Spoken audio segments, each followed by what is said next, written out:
دادگای دەستوری کۆریای باشوور سەرۆکی وڵاتەکە لە پۆستەکەی لا دەبات و کاردانەوەشان. هێزەکانی سووریای دیموکرات هەروە دێو لە شاری ڕەقە پایتەختی دیفاکتۆی داعش نزیک دەبنەوە. نادیە موراد لە نەتەوە یەکگرتووەکان هیوابڕانی خۆی بەرامبەر جیهان ڕادەگەیەنێ کە تا ئێستا داعشێک دادگایی نەکراوە.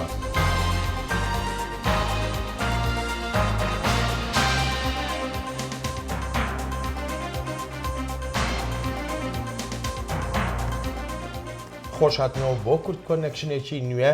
لە واشنگتنەوە. کورد کۆنەکشن بەرنامەکە پشکا کوردیا دەنگی ئەمریکا لێرە لە واشنگتن ڕۆژێن سێشەم و هەینی لێ کەناڵی NRT تێوەشاندن. بسڵاو و ڕێزین گەرم سەرۆک وەزیرێ کوریا باشوور داخواز ژێ حکومەتی کرد هەتا کۆنتڕۆلا پرسین جڤاکی و ئەولەهەیە وڵاتی بکەنە پشتی بڕیارە دادگەها بلندا وڵاتی سەرۆک ji کار دەرخستی. ئیرۆ هەینی دادگەهێ فەرمانە دەرخستنە سەرۆک پاکگونیên دا و ئەحوانگ کوان کو ji demê parlemanî biryara derxistina wî dayî serokê kargerê welatiya wî daxuyaniya îro di civîneka awarte da. Wî her wesa ferman da saziyên peywendîdar amadekariyan ji bo helbijartina bikin. Li heman dem jî dû ji alîkarên serokê derxistî mirin bi birînên xwe piştî hêzên ewlehiyê ew ji nav xwepêşandanan li pêş dadgehê veguhastin wan nerazîbûn kirin lê dijî biryara dadgehê. 4600 polîs li dora dadgehê hatine danan ji bo rawistandina tund û tîjiyên xwepêşanderan. هێزەکانی سووریای دیموکرات کە وڵاتە یەکگرتووەکانی ئەمریکا پشتیوانیان دەکات لە پێشڕەویدان بەرەو شاری ڕەقە پایتەختی دیفاکتۆی ڕێکخراوە تێرۆریستیەکەی دەوڵەتی ئیسلامی توانراویشە کۆنترۆڵی ڕێگەی سەرەکی نێوان هەردوو شاری ڕەقە و دیرزور بکەن لە لێدوانەکانیاندا بۆ پەیامنێری دەنگی ئەمریکا هەندێک لە سەرکردەکانی هێزەکانی سووریای دیموکرات باس لە دواترین ڕەوشی پێشڕەویەکانیان دەکەن. قۆناغا سەیەمین یا ئۆپراسیۆنا غەزەبا فراتێ بگەیشتنا چەمێ فراتێ ji mihwarê Mekmenê Abakurî Rojhilatê Reqayê gihişta armanca xwe. Ji saetên berbangê yên zû de kamîreya dengê Amerîka ber bi çemê Firatê ve diçe. Li ser rê şewremendên Amerîkî ji berên şer ve digeriyan û diyar e got alîkariya Amerîka ji bo hêza Qesedê gihiştiye asteke pir bilind. Li vê deverahan sivîlên got ji şer direvin li herêma rizgarkirî xwe digirin alên spî hildidin û ber bi herêmên rizgarkirî vetên. Ebu Xewla fermandarê Meclisa Leşkerî ya Dêra Zorê fermanan dide şervanan pîlanê şirove dike û bi pêş ve diçin. Ebu Xewla li vir li dengê çekdarên Daişê guhdar dike ji mer dibêje got moralê çekdarên Daişên pir nizme li riya revê digerin. پشتی ام گهانه روباری فرات و ریکا سرکه رقا گرتی مرال وان تام تک چویه بتنی او بروانیش خود کن وان هیچ پلانک ایرشگیرین نینه اف دو روزن لپشت جمع فرات خود پاریزه اف درجی قراغادن آچم فراتیه که لها دیروکی یا حلب یا وزلب یا دیار دبه و نها چکدارین داعشی لور بجی دبن لسر جمع فراتی جی لوی داری وقتورا کیماوی هیه گو 2 سالان دبن کنترۆla Daişê demabû. Ebu Xewla ji bo dengê Amerîka dibêje gumanê me hene got Daişê li wir çekên kîmawî çê dikir. اما ها دبینن کو مادن کیمیاوی لوی فابریکا اتمی هبن اف خو جرگز دا فابریکا اتمیه Li vê derê ke leha Helebiya û Zelebiya heyê ya şûnewarî li aliyekî di nêzîkî wê vaktora çêkirina çekên kîmyayî ya got di salên piştî 2000 de dildora 2005-2006 balafirên İsraîlê di dema rejîma Sûrî de ev der bombabaran kir. Di sala ev derê dibin desthilatdariya Daişê de. Li gorî agahiyên xelkên herêmê dibêjin got endamên Daişê yê Çînê li wir bicî dibûn û nikes nikarîbû derbasî wê derê bibe. Meclisa Leşkerî ya Dêra Zorê dibêje got dema sê endamên Daişê xwestin gomayînan diriya me de biçînin me wilsaxî wan dîl girt. Meclisa Dêra Zorê ya Leşkerî li vê derê bicî dibin ji wan noxtayana dibêjin got sê endamên Daişê girtine devera şer de ewan amanê em ما اريني قرت يعني جو امكار بن هنا ديماني وان دسبيكي بكشينن گومانا پر گو افغانا اندام داعشی هاتنا گرتن دما گو خستن ماینان بچینن فرماندار شهر یک قصدی دجوار خوات جبو دنگ امریکا دبیجه ملی روجاوا ده و ملی باکور ده و وای ملی روجلا ده هم مخصی شنبری ده ملی عالی ملی باشوری zaten آوه آلان گودریج مایه yani çolu gundi gudrej mayi milli rojlat raqay ew jiway metam çember me qut kir me rê qut kiriye û em ber bi reqa vidişin. Evriya serekeya di navbera Reqa û Dêra Zorê gohêza Sûriya Demokratîk vê derê derbas kir. Çivê diyalî diçe bi aliyê Reqayê de û li aliyê din jî digihê ji aliyê Dêra Zorê. Evriya hankê dema gohat kontrol kirin giringiya wê ew e got Daişê nemakare hêza xwe ji Dêra Zorê bibe ber bi Reqa ve yan ji Reqa bibe ber bi Dêra Zorê ve. Zana Umer dengê Amerîka li ser riya di navbera Reqa û Dêra Zorê. هەندێک لە چاودێریش لەگەڵ گرنگی ئۆپەراسیۆنی ڕقەدا بەڵام بە شەڕێکی قورس و سەختیش ناودێری دەکەن و هەر بۆیەشە وەک دەگوترێ وڵاتە یەکگرتووەکانی ئەمریکا کە پێشتر بە بێدەنگی و لە پشت پەردەوە کاری لە ناو قەیرانی سووریادا دەکرد وەلێ ئێستا ڕاستەوخۆ لە ناو قەیرانەکەدایە و هێزی سەربازیشی ناردووە بۆ ناو ئەم قەیرانەی سووریا. پتر جه 200 مارین زن امریکا به چک گران و توپن هاوزرز در باسی باکور سوریا بون و اوه نیشانه که ولاتن یک گرتین امریکا او بودمکی درش جه دور و کار دگل هیزن خوجیهین سوریا دکر نها لبروکن پیشینه و اوه ترسا تولیبون راستا خو یا بها گران لسر امریکا بخوه دگرد. ولاتن یگرتین امریکا هلمتا خوب و جنابرنا داعش خوردکه و ام بنزیکی دگل هوالبندن خواه هزن سوریا دموکرات کار دکن و هنارتنا و داویه یا هزن مارینز آلیکاریه که زیدتره بوان هزان بو دور پیچکرنا رقا و بداوی اینانا داعشه. آرمانجا تبلیبونا ترکیه ده شر سوریه دا پاراستنا تخیب خویه و دجایتیا یپیگه و شر داعشه و پشت کنترول کرنا باجر الباب جاوه لبجداریا اپراسیونا رقیه لدما هزن حسده دبیجن اوانا هند هز هنه رقا کنترول بکن و پیدوی به آلیکاریا ترکیه ناکد. هفریکیا ترکیه و کردن سوریه امریکا ناراحت کریه. سروک کمیتات کلین در و هزین چکدارین کنگرس امریکا سیناتور جان مکین بسیار جقماندار ریبراتیا هزین ناوندین امریکا کر اره در فتا هفریکیا دنابرا کردن سوریه و ترکیه هیا و تحورای درباره و نیگرانیه؟ بله برای سروکی کمیته ام حول دادن او هفریکیات چه نبه. ریگری لحفرکیا هر دو حوالبندن امریکا یان راگرتنا هفسنگی دناوبرا ترکیه انداماناتو و هیزین کردان پرزگریکا امریکای لباکور سوریه. هر دم زحمت بو هفسنگی بی راگرتن. دیکلین امریکا دگل ترکیه دوت گرن سالی بوری ده برانبری پیوندیان دگل کردان ده. لآلیه دیه تخیبی هف پیمانیا بریبراتیا امریکا آلیکاریا هیزن عراق دکت بودر کرنا داعش جباجر موصل کو پیجوچون مزن لآلیه راستی باجری دکن. لعوه و داویه به هبونا داعش لعراق بینن هنری بارکی ریوبری پروگرام روشحالات ناوین لناون داود رو ولسن گو تجیار محمد آدنگ امریکا گرتنا موصل و تا داوی هاتنا داعش بخوه ناگرد. از باور دکم حتی که موصل بگیرن کوی لچن هفتیان دابید داوی به داعش ناید او آلوزی اولت هوای روشالات ناوین هزرو بوچونین داعش پشتوانی هیا. لی بوچون لشکری جدانا کو باور دکن بگرتنا موصل و داوی به تیرور العراق بید. العمليات الجارية اپراسیون نها بو گرتنا آلی راستی لگور نخشا دیاری کری برای و دچید و به گرتنا ناوند باجر موصل و دی آزاد بید. کنترل کرنا موصل و دور پیچ کرنا رقا و الداویه جناف برنا داعش جهر دو باجران شارزا باور دکن هفریکیا مزن یا نهیلانا پاشمایان پرزگریکا مزن هم بر جواکان افنتوی. خالد فتاح دنگی امریکا.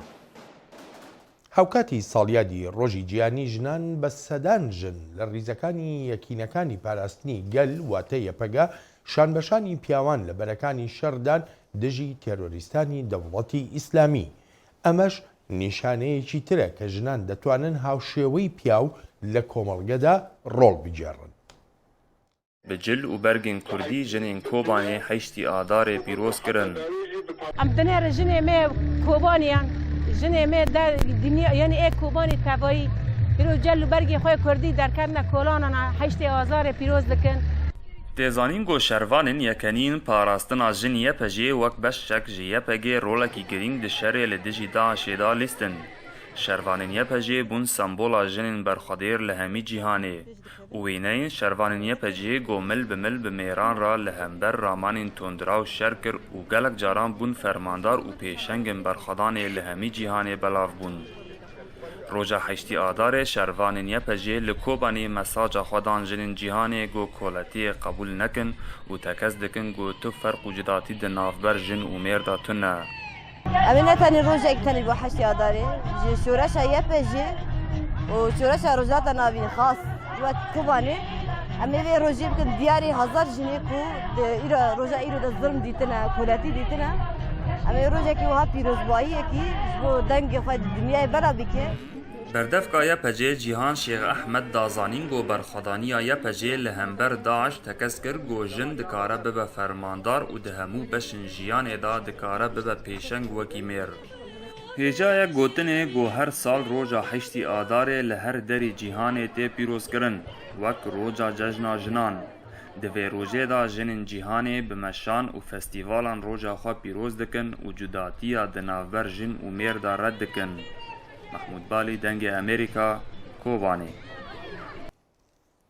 نەتەوە یەکگرتووەکان دەڵێت نزیکەی 2000 کەس کوژراون و ژمارەیە گەڕەکی ژوێران کراون لە ناوچە کوردنشینەکانی تورکیادا هاوکاتی ئۆپەراسیۆنە هەژدەمانگیە ئاسایشیەکەی تورکیا.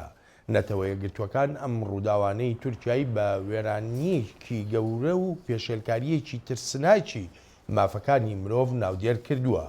ئۆفیسی مافەکانی مرۆڤ لە UN لە راپۆرتێکیدا دەڵێ لە مانگی 7 ساڵی 2015ەوە تا مانگی 12 ساڵی 2016 نزیکەی 500,000 کەسیش ئاوارە بوون و زۆربەشیان کوردن. لێکۆڵەرەوەکانی UN ژمارەیەکی زۆری کوشتن و بێسەروشوێنکردن و ئەشکەنجەدان و پێشێلکاریەکانی تری مافەکانی مرۆڤیان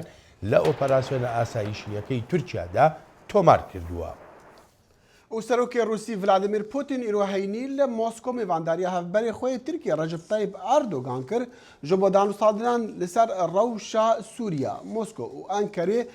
ناوبەری کریە ji بۆ گەهاندنا ئۆپۆزیسیۆنا سووری و هەروەسا هەفکاری دێ کارین سەربازیدا لە سووریا وان li meha 12 agiribest di nêvbera rejîma Esed û rikaberiyeدا pêkîne. Wan dîsan çavdêriya dugerên danûstandinan kiriye di nêvbera hikûmeta Sûrî û rikaberiyê de û li heftiyabê gera siyem wê dest pê bike. Her du welatan dîsa hevkarî di şerê di jî Daeş de kiriye. Li mehaborî jî firokeka Rûsî sê serbazên Tirkiye kuştin lê ew nebû sedema xerabbûna peywendiyên her du aliyan. Em her de rewşa Tirkiya de newgelo eger guhartina maga Zagorê li Tirkiya di referanduma 16 meha bê de pesend bû kêmaniyên Cadî û Olî û xanim wê bên tengavkirin ji aliyê dewletê ve. Ev têgihiştin ya şerezayên rewşa Tirkiye gelo efrast e Kurd Connection mêvandariya Berivan Doskî hevseroka pena Kurd dike. Berivan Xan spas ji bo demê te û ji ber çi ev têgihiştin heye ku kêmanî wê bibin armanca dewletê eger guhartina destûrê Tirkiya hat pesendkirin? Slavo rez ji gelek spas. Bi rastî jî demokrasiya Tirkî bi xwe kêmasiyên gelek tê dene eger rast e belkî eger em berawird bikin gel herêmê belkî demokrasiya wê hindek ji hinek welata pêşketîtir be. Emma li gor welatên pêşketî yên ku demokrasî tê de xwecî boy xwegirtî gelek kêmasî di çarçova demokrasiya Tirkî de hene û buhaw pîvanên wê belkî gelek cudayî yan guhertin yan dûrî hebe gel demokrasiyên welatên ku pêşketî. Bi rastî jî niha yanî gelek waran de demokrasiya Tirkî duê çarçove de ya ku tek welat, tek ziman, tek netewe diparêze. Emma ji wê jî bi dergava hemû desalat ketin destê serokekî yê ku ewî bi xwe bawerî ne pir rengiyê heye, ne pir oliyê heye, ne şiyan û mafên jina heye, نب ما في جناية يكساني هي ويقابي وتهلكيك بله مازم به بله باشا چما يعني يك تدقها اگر تو مثلا ما في كردان ما في علويان ما في كيمانيين اولي نجادي يك وينات يدقها لي چما جن ما دخوانين بريز اردوغان بخوا گهداری کریه یعنی نه کس بختانه که جرد کن نه گوتنه تخن پالوی دخوانین وی بخوا گوتنه جن نه یکسانه بمیران ره شیانین جنا نوکی شیانین میرانه و رولا جنه دی چارچوبا اسلام ده رضاوی دی چارچوبا اسلام ده دوی چارچوبه جی ده تنه بهادا یا جنا دایک یعنی رولاوی تنه او رولا یا کو زارو یا بینه پرورده بکه بو جواکه که و خلاص یعنی جنا کو دایک نبه چوبهاو و رزه کوي یانجی روله کوي یانجی یکسانیه کوي اندام اندنی جواکی راتونه جبرویجی اف خالک گلک گرنگه خاله دیجی براستیجی جنا کرد هاتی هدف گرتن یعنی نتنی جن بگشتی بتایبه جی جنا کرد هاتی هدف گرتن هم لباکوری کردستانی هم جی بویر بخوا گریدای باشا باش امباسی کاریگریه وان رودانا بکن سر جنا کرد دو نتوینی گرتی هزین ترکیه خطابار کرنا به رفتاری گلک تند لدیجی لهرمین کردان البته و دی بیجی کو نزیکی 2000 کسان د سالونی وین بوری دا هاتنه کشتن بسیار او د شران دا و د آلوزیان دا تم خانم و زاروک جید بن قربانیین یکینا لی حتی چندی رودانین هجدمهین بوری سالونی وین بوری کاریگری هویان زیان گهاندیا تفگرا جنین کرد لهرمین کردان لترکیه جبركو بويرن كود قومن لهرمي والدبر عما كردا بتعبتي الهر برجة والهر جهي ببن باندور اللي سر توايا جواكا كردي وخباتا جناو كاريگريا خود که جبرويجي اگرن وگرن بريا هجدمها وباشي بين هجدمها ام دبينن كو شركي هري قريج تكرن للرجالات نافين السردست هيزن هري طاري ببشتگيريا سيستمين طاري ترجوان قربانيا هري مزنا في شري جي جنة ودناف ده جنا كرد براستي بويا قربانيا في شري ليه ده همان دمي ده لهنگا في شري جي جنا كرده ده همان دمي ده جنا كرد بويا ميناكا برخدانية لهنگية يعني بكريارو كردوين خواه جنا کرد بخواه گوتنا اردوغان یا کو دبیجه جن نیکسانه نکاره همو رولا وک میرا بجیبینه او گوتن تو نکر بکریارق و هم جنا شربان هم جنا برخودیرا نها جنا کرد گلک تیگه جیل جواک گوهرینه اره لباکور کردستان نها پرانیا راپورا ودا وکو 500 کس آواره بونه پرانیا وان بلکی جنو زارونه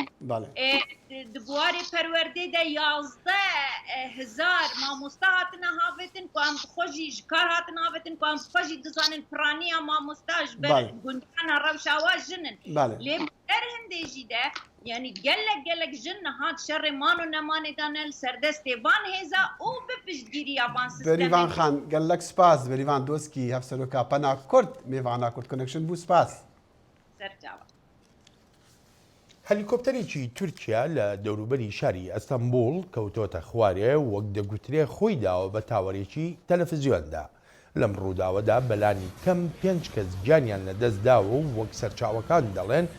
بینین بەهۆی تەمومژێکی چڕەوە سنووردار بووە.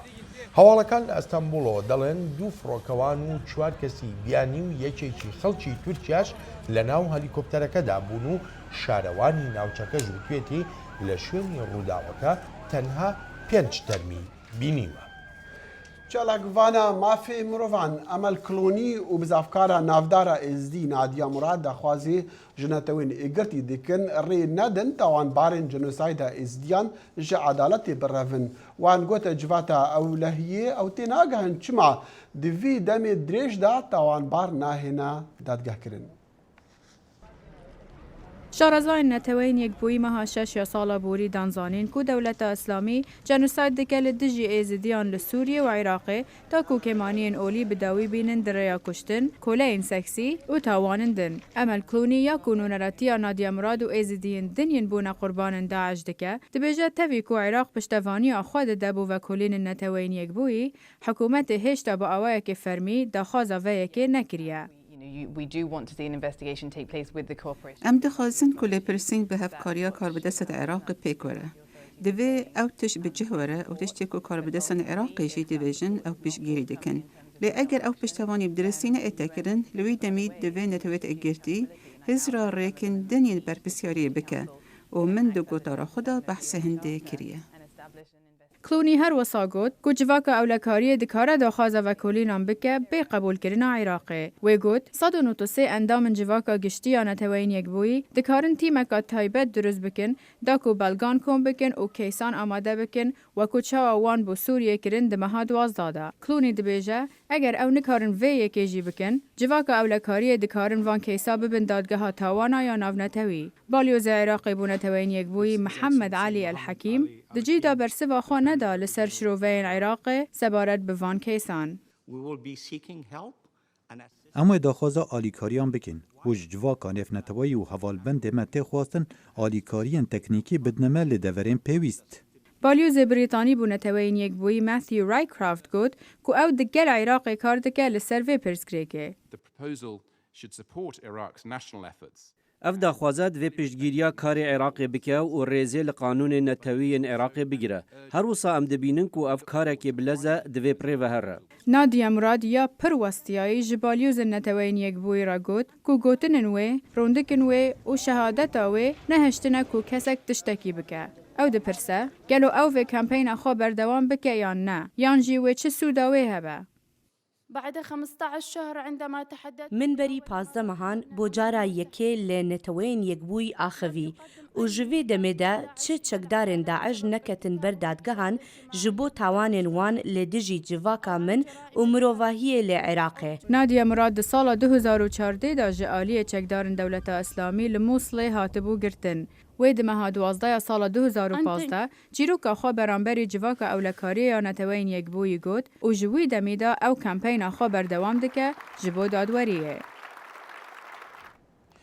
دنگی امریکا داخویانی کوشاندیه لسرگرتن و بیرسکرنا پیامنری پشکا کردیه دنگی امریکا احمد غفور حکیم به احمد زباری تی ناف کرن جعالی پولیسین هریما کردستان عراق و لباجاری هولیری او هاد گرتن دماخواستی خو پشاندانه که لیدیجی شر دو کومالین چکدارین کرد لدورا شنگالی ریپورت بکه وی گوت پولیسان او بو 8 دمجمیران گرد کامیرا و تلفونی نوی جی ورگرتن او بی ریس کرن بریفا برا دنگی امریکا اماندا بنت گوت افتان گاف کرن دنگی امریکا قط نراوستینه جی گهشتن و گهاندنا راستیان لسرتای مانگدا کنفرانسی سالانەی سۆسیالیست ئینتەرنەسیۆناڵ لە وڵاتی کۆڵۆمبیا کراو دروشمی کۆنفرانسیش بریتی بوو لە پێناو جیهانێکی ئاشتیانە و یەکسانی و هاوسۆزیدا. خالد عەزیزی ئەندامی ڕێبەرایەتی حزبی دیموکراتی کوردستان بەشداری کۆنفرانسی ئەم ساڵ بووە و لە گەڕانەوەیدا سەردانی واشنگتنی کرد و لێم پرسی جیاوازی کۆنفرانسی ئەم ساڵی سۆسیالیست ئینتەرنەسیۆناڵ لەگەڵ کۆنفرانسەکانی پێشووتریدا چی بووە؟ کۆنگرەکانی سۆسیالیست ئینتەرناشنال کە بە 4 ساڵ دەگیریە ئەوەی کە بە لە حازی سازمانی و ڕێکخراوەیی پێداچوونەوە و بە سەرکاری ئینتەرناسیۆنال لە ماوەی 4 ساڵدا ڕوتینێک بوو وەچی کۆنگرەکانی پێشوو. ئەوەی کە بڕێک تازە بوو بە نیسبەت ئێمەی کورد لە ماوەی 4 ساڵی ڕابردوودا ڕۆژهەڵاتی نێوەڕاست بە تایبەت ئەو بەشەی کە پەیوەندی بە کێشەی تێرۆریزم هەیە هەم لە باشووری کوردستان و هەم لە ڕۆژاوای کوردستان بۆتە بەشێک لە مەوزوعی سیاسەتی کەلانی ئەمنیەتی نێودەوڵەتی بە احتیباری ئەو وەزعیەتی کە لە ڕۆژهەڵاتی نێوەڕاستدا هەیە. بۆیە مەسەلەی سڵح و ئاشتی و هەڵوێستێک لە دژی تێرۆریزم لە زۆربەی زۆری قسە و باسی هەموو لایەکدا هەبوو و ئێمەش وەک هەیئەتی کوردی یالانی کەم ئێمە وەک حزبی دموکراتی کوردستان ئەو فرسەتەمان خۆستەوە لەو ڕوانگەیەوە بپڕژێنە سەر مەسائلی ڕۆژهەڵاتی نێوەڕاست و کاتێک باسی سڵحی نێودەوڵەتی دەکەین دقیقەن ئاماژە بەو حەقیقەتە بکەین تا لە ڕۆژهەڵاتی نێوەڕاست ئەو ئەمنیەتە شکڵ نەگرێ و سبات نەبێ و سوڵح نەبێ و وەلەو چوارچێوەیەدا تەوافقێکی لەسەر نەبێ ڕەنگە کۆمەڵگای نێودەوڵەتی بەگشتی هەر لەژێر تەهدیدی تیرۆریزمدا بێ. وەکو هەندێک لەسەر چاوەکانی هەواڵ ئاماژەیان پێکرد گوتارێکی تون هەبوو ئەم ساڵ بە تایبەتی بەرامبەر بە کۆماری ئیسلامی ئێران. بۆچی؟ من لەو فرسەتەی کە بۆم هەڵکەوت لەوێدا کە قسەم کرد تەشیدێکی زۆرم لەسەر ئەوە کردەوە کە کاتێک باز لە نائەمنی ڕۆژهەڵاتی نێوەڕاست دەکرێت کاتێک باز لە تەرۆریزم دەکرێت ئێمە دەبێت ئاوردانەوەیەک بە دەور و نەخشی کۆماری ئیسلامی لە ڕۆژهەڵاتی نێوەڕاست بدەینەوە و دەقیقەن لە پەیامەکەی حزبی دموکراتی کوردستان ئەوەی تێدا هەبوو کە ئێمە ناتوانین کۆماری ئیسلامی و کار و کردەوە و ڕەفتارەکانی لە ناوچەکەدا لە نائەمنکردن و بێسباتکردنی ناوچەکە نادیدە بگرین. بۆیە هەرداوای ئەوەشم کرد کە شۆڕای ئەنتەرناسیۆنالی سۆسیالیست یا بڵام سۆشیالیست ئینتەرناشنال دەبێت تێبکۆشیەوە لە بەرچاو بگرێ و لەمە و بەدوا دەورێکی زۆرتری هەبێ بۆی کە لێە بتوانێت لە چوارچێوەی سیاست و پرەنسیپەکانی سۆسیال دموکراسی بتوانێت دەورێکی زۆری هەبێ و هەر لەو پەیوەندێدا من فرسەتی وەم بۆ هەڵکەوت ئاماژە بە وەزی کوردی ئێران و کار و کردەوە و سیاسەتەکانی کۆماری ئیسلامیش بکەم. جا پێ دوای ئەو ڕۆڵە زیادی کە داوای دەکەی لە سۆشیالیست ئینتەرناسیۆنال کاریگەری هەبێت لەسەر خاک بەرامبەر بە کۆماری ئیسلامی ئێران بەشێک لەو حیزبانەی کە لە کۆنگرەکەی سۆشیالیست ئینتەرناشنالدا بوون لەوانە نەخوز وەزیر و ڕێی جمهوریان تێدا هەیە هەر ئەو وڵاتی کە ئێمە لێ میوان بووین وڵاتی خانەخوێ کۆلۆمبیا حیزبەکەی وێ لە دەسەڵاتدایە و حیزبەکەی ئەوان ڕێی جمهور و کاربەدەستانیان هەیە و هێندێک وڵاتی دیکەش هەروە ئەگەر لە دەسەڵاتیشدانە بن بەشێک لەو حیزبانە لە ئۆپۆزیسیۆندان کە تەجروبەی دەسەڵاتیان هەیە دەور و نەخشیان هەیە بۆیە ئێمە دەبێت هەوڵی خۆمان بدەین یعنی ئەگەر ئێمە هەوڵی خۆمان بدەین و ئەو مەوزوعاتیان لەگەڵ باس بکەین وردە مەسەلەی کورد بەگشتی لە ڕۆژهەڵاتی نێوەڕاست و مەسەلەی کورد بە تایبەتی لە کوردستانی ئێران سیاست و کردەوەکانی کۆماری ئیسلامی دژ بنەتەوەی کورد لە کوردستانی ئێران هەمووی ئەوانە دێتە گۆڕێ ئەوە کۆمەک دەکات بۆ کاروباری ئێمە لە ئیدامەی خۆیدا کاتێک دەیان بینین و قەتەعنامەیە یا ڕزەلوشونێک دێتە گۆڕێ و بیریان بێنەوە و ئەو جۆرە بەدواداچوون بکەین. ژمارەیەک لایەنی کوردی لەم کۆنگرەی ئەم ساڵدا بەشدار بوو. بەڵام پرسیارەکە لەوەدا گوتارێکی هاوبەشتان هەبوو؟ بە تەبیعەتی ئەوەی کە مەسەلەی کورد لە چوارچێوەی هەرکام لەو وڵاتانێک کە کێشەی لەگەڵی هەیە دێتە گۆڕیە لە ڕاستیدا هەر لەو چوارچێوەیەشدا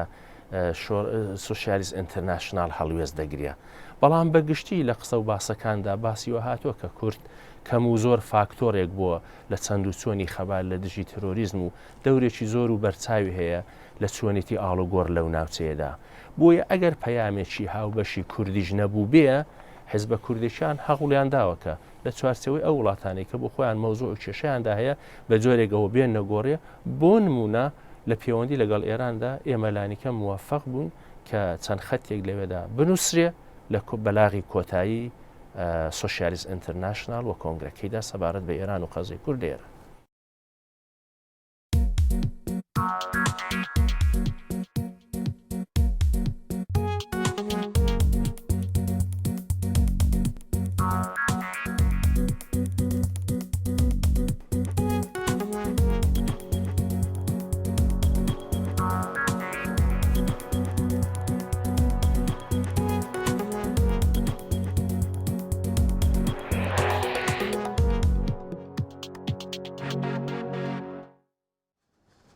روسیا دی پێداچۆنێ بکە بسەر داکیمنتین نۆ وەشاندی سەبارەت ئەشکەرەکردنا بەرنامە CIA ئەمریکیە هاکرێنی di konferansekî rojnamavî da digel hevberê xwe Almanî Wezîrê Derve Rûsî Sergey Lavrov got dokûmentên Wikileaks weşandîn nîşaneke ku bernama Emerîkî ji bo hêrîşên lê dijî zanyariyan لسرانسری جیهانی راسته لگورا راپورتان شارزا وینا پشتراز دکن و هنه کاربدستین امریکی جی خماخوا نیشان دادن لسر وشاندن وان داکیمنتین سبارت حاکرنا برنامین کۆمپیوتەرین ئەمریکی. هێشتا ماوە بگوترێ ئەم دۆسیەیان چه دەکاریگەری دەبێت لەسەر پەیوەندیەکانی نێوان مۆسکۆ و واشنگتن. بله هەڵبەتە بێشەندێژی ئەمتەی دومە هەیە بەرنامە کورد کۆنەکشن یا ئیرۆهینی ڕۆژە سێشەم و دیسان مەجۆڤانە دگەلوە دگەل ژمارەکە بابەت و راپۆرتکردن و هەتاوی دەمی هەموو دەمان هەر شاد و بەختەوەر بن و خودەحافیز هەر شاد